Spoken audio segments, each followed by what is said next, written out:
Right, so today's video is 5 things I hate about my Mark II Seat Leon FR. Let's go. Number 1 is the horrendous arch gap you get. From standard, you've basically ordered a monster truck from Seat. It makes no sense. I've ordered this spec Seat Leon, is the Seat Leon FR Performance Pack, has a sport suspension, yet it comes as standard with a ridiculous arch gap. Look at this. Look at this horrendous arch gap. Look, shoe test. Horrific, absolutely horrific.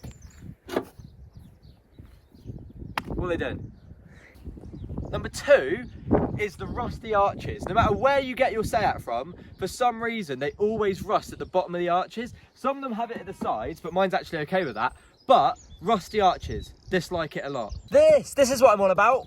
Rusty wings, hate it, don't like it, go away. Number 3, I forgot. Number 3 is the spec. I had a Golf before my Mark II Leon, and it came with heated windscreen, automatic windscreen wipers, automatic headlights, and the Leon, this is the top of the range Leon, and it has none of it. Now, maybe it's because, you know, it's lighter if it doesn't have that sort of electronic stuff, but come on, where's the spec? Oh, manual, oh, manually do it. Oh, which click shall I have? Gross, I want it to do it for me. Oh, no heated windscreen, so I've just got to turn up the heat and turn up the fan, and hopefully it'll just melt the ice when it snows. No, I don't think so, it's rubbish. My number 4 most disliked thing about my Seat Leon is how horrendous the heater is in this front windscreen. It literally does nothing. You can have it on for about 5 minutes to demist your windscreen. It's done nothing. Nothing. Number 5 most disliked thing about this car, the last thing I dislike, I think, is the fitment you get with the standard wheels. It's just, they just sit in so far into the arches, so that you just have this horrific arch. Say this is the arch here, they just sit so far in, it just looks horrendous, especially from standard. I don't have that anymore because I bought aftermarket wheels that are wider, but standard, they're just horrific. They just look so thin and gross. So as you can see from here, it lines up almost perfectly. Like, that is some real good fitment. Like, look at that. But standard, those wheels sit in like 2 inches. Like, you can't see them. It's horrific. It's gross. I don't like it.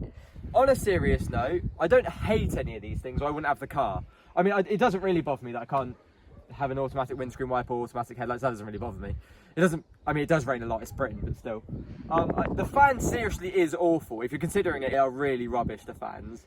And the fitment, you can get a set of wheels. It's not the end of the world. Suspension, yeah, it is horrific, and I have fixed it at the back, so I've got adjustable springs and adjustable shocks. Well, not adjustable shocks, I've got performance upgraded shocks and adjustable springs on the rears, and I need to fit them on the front. But yeah, again, it's something you can fix. It's not the end of the world to have a horrific arch gap. You can get a set of wheels that fill the arches instead of sit in. So these things are minor things. They're all things you can change, other than the horrific heater. That you can't change. That is just rubbish. But they're not things that have, you know, stopped me owning it or actually hating the car. I think they're all things that you can part with and you can deal with, and you can change them anyway. It's not really the end of the world. I would highly recommend the car. I'm going to do a video of 5 things I love about the car, which might convince you to actually get one rather than not get one now. Hope you enjoyed the video. Please like and subscribe, and I'll see you in the next one.